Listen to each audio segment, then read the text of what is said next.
कहानी की शुरुआत होती है एक स्पेसशिप से जो अंतरिक्ष से बेहद तेज रफ्तार से नीचे गिर रही थी और फिर हम देखते हैं कि स्पेसशिप एक तालाब में जा गिरी थी। इसके बाद स्पेसशिप में से दो इंसान जैसे दिखने वाले लोग स्पेस सूट पहनकर बाहर आए। एक आदमी ने अपने बेहोश साथी को घसीटकर बाहर निकाला और फिर खुद सो गया, जिसके बाद उसे अपने ग्रह पर बिताई हुई जिंदगी की झलक दिखाई देने लगी। कुछ समय बाद जब उसकी आंख खुली तो उसने देखा कि उसके बेहोश साथी की छाती पर भयानक घाव था, जिस वजह से उसकी मौत हो गई थी। तभी उसे तालाब में मौजूद अपने कंप्यूटर से आवाज आई। उसने तुरंत कंप्यूटर को बाहर निकाला और उसमें से इस जगह के बारे में जानकारी निकालने की कोशिश की। फिर उसने बाकी स्पेसशिप्स की लोकेशन का पता लगाया, पर कंप्यूटर ने उसे बताया कि फिलहाल आसपास कोई दूसरी स्पेसशिप मौजूद नहीं है। अब वो थोड़ा निराश हो गया। खैर, फिर उसने कंप्यूटर से एक तार अपनी आंख में जोड़ी, जिसके बाद इस ग्रह का सारा इतिहास, यहाँ के लोग, जानवर, भाषाएं और रहने सहने की सारी जानकारी उसके दिमाग में पहुंच गई। इसके बाद उसने अपनी बंदूक निकाली और निशानेबाजी की प्रैक्टिस करने लगा। फिर शाम को उसने अपने मरे हुए साथी के लिए कब्र खोदकर उसे दफना दिया। अब इस आदमी का मिशन था सिर्फ अपनी बंदूक के सहारे इस घने जंगल से सही सलामत बाहर निकलना और अपने ग्रह पर वापस जाना। काफी देर चलने के बाद वो एक भारी भरकम व्हेल की लाश के सामने पहुंचा और वो समझ गया कि ये काम किसी इंसान का नहीं है। उसने देखा कि वो एक गांव में पहुंच गया था, लेकिन वो पूरा गांव किसी भयंकर हादसे में एकदम तबाह हो गया था। तभी उसे एहसास हुआ कि कोई उस पर नजर रखे हुए है और वो तुरंत भाग निकला, लेकिन जल्द ही एक घुड़सवार उसके पीछे पड़ गया। उसने इस आदमी पर हमला करके उसे बेहोश कर दिया और साथ ही उसकी बंदूक भी नदी में गिर गई। अब इस आदमी को बेहोशी की हालत में बंदी बनाकर वाइकिंग्स के एक गांव में लाया गया, जो चारों ओर से लकड़ी की दीवारों से घिरा हुआ था। इसके बाद हम इस गांव के राजा रॉथकर को देखते हैं, जो अपनी बेटी फ्रेया के साथ तलवारबाजी का अभ्यास कर रहा था। इसी दौरान फ्रेया ने अपने पिता से कहा कि वो वुल्फ्रिक से शादी हरगिज नहीं करेगी। तभी अचानक गलती से फ्रेया के कंधे पर चोट लग गई तो राजा ने उसकी मरहम पट्टी की। तभी वुल्फ्रिक वहां आया, पर उसकी अजीब बातें सुनकर फ्रेया वहां ज्यादा देर तक रुकी नहीं और बाहर चली गई। खैर, फिर वुल्फ्रिक ने राजा को खबर दी कि पास के गांव पर भयानक हमला हुआ है।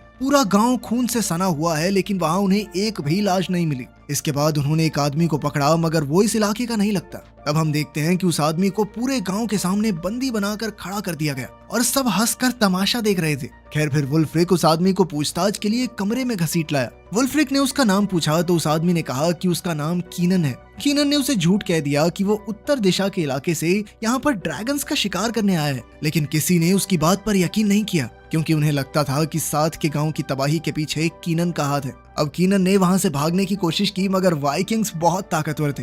बाद में जब वो अकेला कैद था तो उसने बेहद गर्म लोहे के सरिये से अपनी जंजीर तोड़ने की कोशिश की, लेकिन तभी फ्रेया वहां आ पहुंची। वहीं दूसरी ओर राजा ने वुल्फ्रिक से कीनन के बारे में पूछा, मगर वुल्फ्रिक ने बताया कि अब तक कोई खास जानकारी नहीं मिली। तब राजा ने उसे तबाह हुए गांव के राजा गुनार को ढूंढने को कहा, ताकि वो उसे समझा सकें कि उनके गांव पर हुए हमले के पीछे हमारा कोई हाथ नहीं है। वुल्फ्रिक इसके लिए हरगिज राजी नहीं था, क्योंकि गुनार ने उसके पिता का कत्ल किया था, इसलिए वो गुनार से नफरत करता था। खैर, राजा ने उसे समझाया कि वो सब तेरे बाप की लापरवाही की वजह से ही हुआ था, गुनार की गलती नहीं थी इसमें। उधर फ्रेया और कीनन साथ थे तो फ्रेया ने उससे पूछा कि क्या उसने ही पास के गांव पर वो हमला किया था, लेकिन कीनन ने इससे साफ इनकार कर दिया। इसके बाद अचानक उसने खुद को आजाद करके फ्रेया और गार्ड पर हमला बोल दिया और उन्हें हराकर वहां से भाग निकला। अब आधी रात को कीनन भाग रहा था, मगर अचानक वहां दुश्मन के हमले का ऐलान हो गया। जल्द ही उनके गांव की फौज युद्ध के मैदान में उतर आई, क्योंकि उन्हें लगा कि गुनार उनके गांव पर हमला करने वाला है। पर बाहर आकर वो सब हैरान रह गए, क्योंकि वहां कोई भी नहीं था। उन्हें एहसास हुआ कि उनका दुश्मन कोई और नहीं बल्कि एक बेहद खूंखार जानवर है,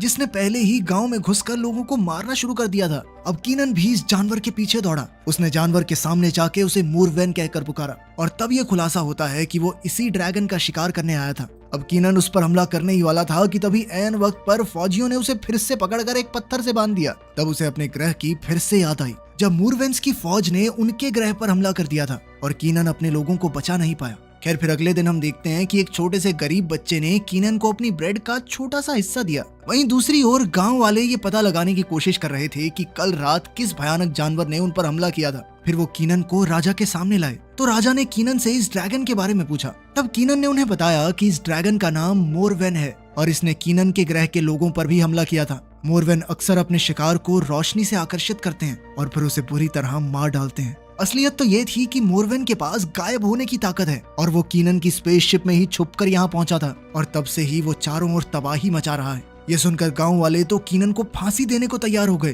क्योंकि उसी की वजह से धरती पर इतनी बड़ी मुसीबत आई थी। मगर राजा ने जैसे तैसे उन्हें रोका। फिर कीनन समझ गया कि वाइकिंग्स अपने लोगों की रक्षा के लिए मोरवेन का शिकार करने के लिए जरूर जाएंगे, इसलिए उसने राजा से गुजारिश की कि वो भी उनके साथ मोरवेन को पकड़ने जाना चाहता है। इस पर राजा मान गया और जैसे ही वो बाहर निकले तो अचानक फ्रेया ने उसे मुक्का मारकर कल रात का बदला लिया। खैर इसके बाद वो सब गांव से बाहर मोरवेन को ढूंढने निकल पड़े। तब रास्ते में राजा ने कीनन से बातचीत करनी शुरू की। उसने कहा कि अगर उन्होंने मोरवेन को अभी नहीं रोका तो यहाँ भी वही हाल होगा जो कीनन के ग्रह पर हुआ था। तब वुल्फ्रिक ने सबको खबर दी कि आसपास कई सारी लाशें मिली हैं। उसने कहा कि उन्हें छोटे छोटे ग्रुप बनाकर अलग अलग दिशाओं में मोरवेन की तलाश करनी चाहिए, लेकिन कीनन ने कहा कि सबके साथ रहने में ही भलाई है। मगर राजा नहीं माना और उसने कहा कि दो दो लोगों का जोड़ा अलग अलग दिशाओं में जाएगा। जब राजा और बोरोमिर नाम का सेनापति अपने रास्ते गए तो अचानक ऊपर से एक घोड़े का कटा हुआ सर उनके सामने आ गिरा। वहीं दूसरे सिपाहियों को एक गुफा के बाहर गली सड़ी लाशें मिली और तभी उनके सामने एक भयानक दृश्य आया। उन्हें गुफा से किसी के चिल्लाने की आवाज आई तो बाकी फौज भी वहां आ पहुंची और वो सब तुरंत गुफा में घुसे, जहां उनका सामना एक वहशी भालू से हुआ। पूरी गुफा लाशों के ढेर से भरी हुई थी। ये उसी तबाह हो चुके गांव के लोग थे, तो सबको लगा कि इस सब के पीछे जरूर इस भालू का हाथ होगा। उन्होंने भालू पर हमला कर दिया और अंत में कीनन ने अपनी तलवार से उसका काम तमाम किया। तब कीनन की बहादुरी से खुश होकर राजा ने उसे अपनी कैद से रिहा कर दिया। इसके बाद शाम को पूरे गांव ने भालू की मौत का जश्न मनाया। कीनन भी इस जश्न में आम गांव वालों की तरह कपड़े पहनकर शामिल हुआ। उसे देखते ही सबने खुली बाहों से उसका स्वागत किया और राजा ने उसे अपने साथ बैठाकर खाना भी खिलाया। तभी कीनन के सामने वही गरीब बच्चा आ गया जिसने कीनन को अपनी ब्रेड का हिस्सा दिया था। तो कीनन ने उसका एहसान चुकाने के लिए उसे अपनी तलवार तोहफे में दी। फिर उसने बच्चे का नाम पूछा तो उसने कहा कि उसका नाम एरिक है और उसके माँ बाप एक लड़ाई में मर चुके थे, इसीलिए अब सभी गांव वाले मिलकर उसकी देखभाल करते थे। कुछ देर बाद वुल्फ्रिक ने खेल खेल में कीनन को चुनौती दी। तब कुछ सिपाही ढाल अपने सर पे रख के बैठ गए और खिलाड़ियों को उनके सर पर रखी ढाल पर चलकर अंत तक पहुंचना था। बेचारा कीनन तो कई बार लड़खड़ाते हुए बोरोमिर पर जा गिरा, पर वुल्फ्रिक ने उसका मजाक नहीं उड़ाया बल्कि उसे हाथ देकर खड़ा किया। आखिरकार जश्न खत्म होने के बाद कीनन हॉल से बाहर निकला तो फ्रेया उससे मिलने आई। उसने कीनन का शुक्रिया अदा किया क्योंकि उसने जंगल के मिशन पर फ्रेया के पिता का साथ दिया था। लेकिन कीनन ने कहा कि सच तो ये है कि लोगों की जान लेने वाला वो जानवर मोरवेन है, ना कि कोई भालू, और वो किसी भी समय वापस आ सकता है। अभी अचानक हम देखते हैं कि गुनार की फौज ने उनके गांव पर हमला बोल दिया था। दोनों ओर से जबरदस्त तलवारबाजी चल रही थी, जिसमें कीनन और फ्रेया भी शामिल हो गए और उन्होंने कई दुश्मनों को मार गिराया। इधर गुनार ने राजा को घेर लिया था और वो उसका काम तमाम करने ही वाला था कि ऐन वक्त पर कीनन ने राजा की जान बचाई। अब कीनन और गुनार के बीच भयंकर लड़ाई होने से पहले ही गुनार के सिपाही उसे खींचकर पीछे ले आए, क्योंकि वो जानते थे कि गुनार कीनन के सामने नहीं टिक पाएगा। जाने से पहले गुनार ने राजा को गाली देते हुए उस पर अपने गांव की तबाही का इल्जाम लगाया। खैर लड़ाई खत्म होने के बाद फ्रेया ने कीनन को गुनार के बारे में सब कुछ बताया। कई साल पहले जब वुल्फ्रिक के पिता राजा हुआ करते थे तो उन्होंने आसपास के सभी गांवों को इकट्ठा करके फ्रांस पर हमला करने का प्लान बनाया, मगर उस वक्त गुनार ऐन वक्त पर वहां पहुंचा ही नहीं, जिस वजह से उसे धोखेबाज समझा गया और तब से दोनों गांवों के बीच में दुश्मनी शुरू हो गई। इसके बाद हम देखते हैं कि गुन्नार और उसकी फौज जंगल में पड़ाव डालकर बैठे थे। पता चला कि आज वो वुल्फ्रिक पर हमला करके सालों पहले का बदला लेने आए थे। पर जैसे ही एक सिपाही कुछ दूर हल्का होने गया तो अचानक तालाब में से मोरवेन बाहर आ गया और उसने सिपाही को बेरहमी से मार डाला। गुन्नार और उसकी फौज को लगा कि इस हमले के पीछे वुल्फ्रिक का हाथ है। कुछ ही पलों में मोरवेन ने कई सिपाहियों को मार गिराया और अंत में सिर्फ गुन्नार उसके सामने खड़ा था। उसने बिना जान की परवाह करते हुए मोरवेन का सामना करने का फैसला किया। तभी हम देखते हैं कि गुन्नार के कुछ साथी मोरवेन से भागकर दूसरे गांव में आ गए थे और वो उनसे अपनी जान बचाने के लिए गेट खोलने की भीख मांगने लगे। जब वुल्फ्रिक ने गुन्नार के आदमियों को फिर से गांव में देखा तो उसे लगा कि ये जरूर उनकी कोई चाल है, इसीलिए उसने अपने सिपाहियों को हमला करने का आदेश दिया। लेकिन कुछ ही पलों में गुन्नार वहां दौड़ता हुआ पहुंचा। वो एक बार के लिए मोरवेन से जैसे तैसे अपनी जान बचाकर भाग आया था। वो भी अब साथ वाले गांव से मदद मांगने के इरादे से ही आया था, मगर वुल्फ्रिक के सिपाहियों ने लगातार तीर चलाकर गुन्नार के सभी साथियों को मार डाला। अंत में सिर्फ गुन्नार जिंदा बचा तो कीनन ने फौजियों को जैसे तैसे रोका और गांव के दरवाजे खुलवाए ताकि गुन्नार अंदर आ सके। गुन्नार के अंदर आते ही वुल्फ्रिक उसकी जान लेने को तैयार हो गया, पर तभी सबकी नजर जंगल में जगमगा रही नीली रोशनी पर पड़ी। रोशनी एक आदमी को बुरी तरह नोचकर खा रही थी। कुछ ही पलों में नीली रोशनी लाल हो गई, जिससे मोरवीन का असली भयानक रूप सबके सामने आ गया और वो जंगल में भाग गया। अब सभी लोगों को समझ आ गया था कि इन जानलेवा हमलों के पीछे किसी भालू का नहीं मोरवीन का ही हाथ है। इसके बाद ग्रेट हॉल में राजा ने सबको इकट्ठा किया, जहां गुन्नार और वुल्फ्रिक अब भी एक दूसरे के खिलाफ ही खड़े थे। गुन्नार ने बताया कि जब उसने मोरवीन पर अपनी तलवार चलाई तो ऐसा लग रहा था मानो वो किसी पत्थर की दीवार को मार रहा हो। तब कीनन ने बताया कि मॉर्विन को खुले इलाके में मारने की कोशिश करना बेहतर है, इसीलिए उन्हें मॉर्विन को पकड़ने के लिए जाल बिछाना होगा। मगर वुल्फ्रिक इसके लिए राजी नहीं था। उसने कहा कि कीनन उनके ग्रह का आदमी नहीं है, इसलिए उसकी बात नहीं माननी चाहिए। तब कीनन ने गुस्से में कहा कि 2 रुपए का दिमाग तो है नहीं तेरे अंदर, सारे अंदाजे गलत होते हैं तेरे। पहले कहा कि भालू ने हमला किया, फिर इस बेचारे गुन्नार की पूरी फौज मरवा दी बिना बात के। अचानक वो दोनों हाथापाई पर उतर आए, पर राजा ने उन्हें छुड़ाया। फिर उसने कीनन की बात मानकर कहा कि मॉर्विन को पकड़ने के लिए जैसा वो कहेगा वैसा ही होगा। फिर अगले दिन लोगों ने गांव के बाहर जाल बनाने का काम शुरू कर दिया। उन्होंने कई मीटर गहरा खड्डा खोदा और उसे बाहर से ढक दिया ताकि वो आम झोपड़ी जैसा लगे। इसके बाद उन्होंने गड्ढे में कई पोल्स खड़े किए और उसे पूरी तरह से तेल से भर दिया। असल में कीनन मॉर्विन को इस गड्ढे में लाकर उसे आग में जलाकर राख करने का प्लान बना रहा था। आखिरकार सारा काम खत्म होने के बाद राजा ने कीनन को अपने यहाँ नौकरी दे दी और इसी के साथ कीनन भी उनके गांव का हिस्सा बन गया। इसके बाद हम देखते हैं कि कल रात को जिन सिपाहियों पर मॉर्विन ने हमला किया था, उनमें से एक की आंख खुली और उसने देखा कि वो चारों ओर लाशों से घिरा हुआ था। मगर उसी समय मॉर्विन ने उसे भी बेरहमी से मार डाला। वहीं दूसरी ओर कीनन और फ्रेया उसकी झोपड़ी में बैठकर सूप पी रहे थे तो कीनन ने अपनी जिंदगी का असली सच बताया। उसने कहा कि उसके ग्रह के लोग पूरे ब्रह्मांड पर राज करना चाहते हैं। जब वो मॉर्विन के ग्रह पर कब्जा करने पहुंचे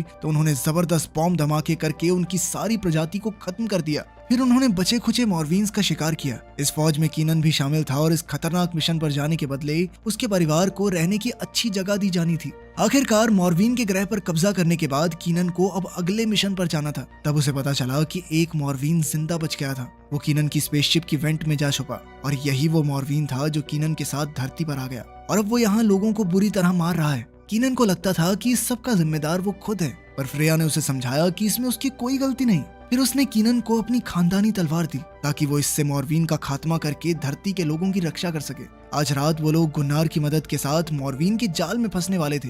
फौजियों ने गांव के दरवाजे खोले और फिर वुल्फ्रिक और कीनन बाहर निकलकर मॉर्विन के आने का इंतजार करने लगे। उन्हें अंधेरे में ज्यादा दिखाई नहीं दे रहा था, इसलिए कीनन ने एक जलती हुई मशाल जंगल की ओर फेंक दी और तभी उन्होंने देखा कि मॉर्विन तो बिल्कुल उनके सामने खड़ा था। तभी अचानक एक पादरी उसके सामने आकर खड़ा हो गया और उसने मॉर्विन को भगवान के नाम पर वापस लौट जाने को कहा, लेकिन मॉर्विन ने एक ही झटके में उसका सर धड़ से अलग कर दिया। ये देखकर वुल्फ्रिक और कीनन तुरंत भाग निकले ताकि मॉर्विन उनके पीछे आकर जाल में फंस जाए। आखिरकार उनका प्लान कामयाब रहा और मॉर्विन गड्ढे में जा गिरा, मगर बदकिस्मती से वुल्फ्रिक का भी पैर फिसल गया और वो भी गड्ढे में गिर गया। तभी अचानक बाहर के दरवाजे भी बंद हो गए, जिससे वुल्फ्रिक अंदर ही फंस गया। इधर निशानेबाज सिपाही गड्ढे में आग का तीर मारकर धमाका करने ही वाले थे कि ऐन वक्त पर कीनन ने वुल्फ्रिक को छोटी सी जगह से बाहर निकाल लिया। उसी पल गड्ढे में जबरदस्त धमाका हो गया, जिसे देखकर सभी हैरान रह गए। तभी हम देखते हैं कि औरतों के झुंड के पीछे से एक नया मॉर्विन बाहर निकल आया। शायद ये उस बड़े मॉर्विन का बच्चा था। उसे देखते ही चारों ओर अफरा तफरी मच गई,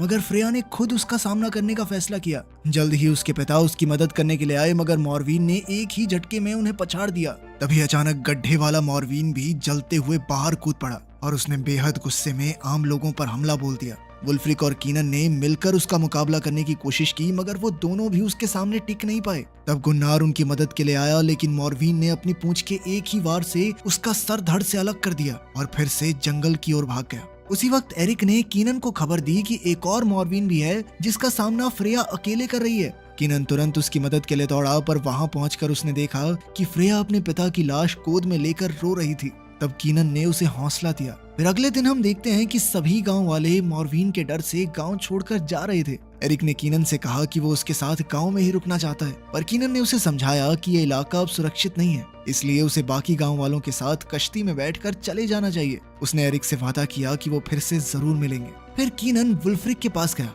राजा की मौत के बाद अब अगला राजा वुल्फ्रिक ही था, मगर वो चारों ओर तबाही देखकर काफी निराश हो चुका था। पर फिर कीनन ने उसका हौसला बढ़ाते हुए कहा कि वो दोनों मिलकर मॉर्विन का काम तमाम करके रहेंगे, ताकि गांव वाले एक बार फिर से खुशहाली से रह पाएं। फिर कीनन ने बोरोमिर को नए हथियार बनाने का जिम्मा सौंपा। इसके बाद वो फ्रेया और वुल्फ्रिक के साथ उस तालाब पर गया जहां उसकी स्पेसशिप क्रैश हुई थी, और फिर पानी की गहराइयों में जाकर उसने अपने काम की चीजें ढूंढी। इसी दौरान अचानक उसने एक मॉर्विन को तालाब में देखा, तो वो तुरंत पानी से बाहर आ गया, मगर जिस बोट से वो आई थी वो तो एकदम टूटी हुई थी। उस पर वुल्फ्रिक बेहोश पड़ा था और फ्रेया का कोई नामो निशान ही नहीं था। उधर बोरोमिर एक नया भाला बनाने में जुटा हुआ था। जल्द ही कीनन वहां आया और उससे भाला लेकर एक कुयान में घुस गया, जहां जमीन के नीचे एक खुफिया रास्ता जाता था। उसके साथी भी उसके पीछे आए और वो धीरे धीरे आगे बढ़ने लगे। वहीं दूसरी ओर किसी गुफा में फ्रेया की आंख खुली तो वो बुरी तरह घबरा गई क्योंकि वो लाशों के ढेर में पड़ी थी। जैसे ही उसने यहाँ से भागने की कोशिश की तो मॉर्विन उसके सामने आ गया, पर तभी उसे कीनन और उसके साथियों के आने की भनक लग गई और वो फ्रेया को छोड़कर उन्हें ढूंढने लगा। उधर कीनन और उसके साथी गुफा में घुस चुके थे जहाँ उनके सामने उबलते लावा से भरा हुआ गड्ढा था। जल्द ही मॉर्विन ने उन पर हमला कर दिया। तब कीनन और उसके साथी भी अपनी जान की परवाह न करते हुए उसका सामना करने लगे। उन्होंने छोटे वाले मॉर्विन का खात्मा किया, पर इसी दौरान दूसरे मॉर्विन ने बोरोमीर को मार डाला। उधर फ्रेया भी उठी तो एक जख्मी मॉर्विन उसके सामने आ गया। वो अब देख नहीं पा रहा था और सिर्फ आवाज के जरिए फ्रेया को ढूंढने की कोशिश करने लगा। वहीं कीनन और वुल्फ्रिक दीवार की दूसरी ओर से फ्रेया को आवाजें दे रहे थे। तब उनकी आवाज सुनकर मॉर्विन ने उसी जगह हमला कर दिया और फ्रेया ने ऐन वक्त पर कूदकर अपनी जान बचाई। अब हमले से दीवार में एक छोटा सा छेद हो गया था और फ्रेया को कीनन तक पहुंचने के लिए इसके ऊपर जाना था, लेकिन ये छेद बेहद छोटा था, इसलिए कीनन ने फ्रेया को भाला दिया और फ्रेया ने जबरदस्त वार से मॉर्विन को मार गिराया। आखिरकार फ्रेया और कीनन एक बार फिर से एक दूसरे के साथ थे, मगर खुश होने की बजाय वो गुफा में मौजूद लाशों का ढेर देख रहे थे, जिससे उन दोनों का खून सूख गया। तभी उन्हें मॉर्विन के आने की आवाज सुनाई दी और वो भागे, और तब मॉर्विन ने वहां आकर देखा कि उसका बेटा मर चुका था। तो वो गुस्से से भरकर कीनन और उसके साथियों के खून की प्यासी हो गई। उधर वुल्फ्रिक, कीनन और फ्रेया गुफा में दौड़ते हुए एक पहाड़ी की चोटी पर आ पहुंचे, मगर यहाँ से निकलना बेहद मुश्किल था क्योंकि पहाड़ी पर उनके पैर फिसल रहे थे। फ्रेया ने उतरने की कोशिश की मगर उसका पैर फिसला और ऐन वक्त पर कीनन ने उसका हाथ पकड़कर उसे बचाया। इधर मॉर्विन ने अचानक वहां आकर वुल्फ्रिक पर जानलेवा हमला कर दिया। फिर मॉर्विन ने वुल्फ्रिक को उठाकर कीनन की ओर फेंक दिया और वापस गुफा में घुस गया। कीनन अपनी तलवार लेकर उसके पीछे गया तो उसने मॉर्विन की टांग काट डाली। उसने अपने सामने खून बहता देखा और तभी हम देखते हैं कि मॉर्विन पीछे से कीनन पर झपटने वाला था। तभी ऐन वक्त पर फ्रेया ने पीछे से मॉर्विन पर हमला कर दिया और कीनन ने उसी वक्त मुड़कर मॉर्विन पर लगातार हमले किए, मगर मॉर्विन उसे घसीटता हुआ पहाड़ी की चोटी तक ले आया, जबकि फ्रेया उसे पीछे से पकड़े हुए थी। कीनन ने अपनी तलवार उठाकर एक आखिरी हमले से मॉर्विन का हाथ काट डाला, जिससे वो गहरी खाई में जा गिरा। इसके बाद वो दोनों वुल्फ्रिक के पास गए जो बुरी तरह से जख्मी था। उसने पूछा कि क्या मॉर्विन मर गया है, जिस पर फ्रेया और कीनन ने हामी भरी। अब वुल्फ्रिक को कीनन की बहादुरी पर खूब नाज हुआ। आखिरकार मरते हुए वुल्फ्रिक ने अपना लॉकेट कीनन के हाथ में दे दिया, जिसका मतलब ये था कि वुल्फ्रिक के बाद अब कीनन अगला राजा होगा। इसके बाद उन्होंने सभी गांव वालों को मॉर्विन के खात्मे की खुशखबरी दी और फिर कीनन ने फ्रेया को चूम लिया। फ्रेया से शादी करके कीनन गांव का नया राजा बन गया और उसने एरिक को गोद ले लिया। धरती पर अपने नए परिवार के साथ अब कीनन हमेशा के लिए यहीं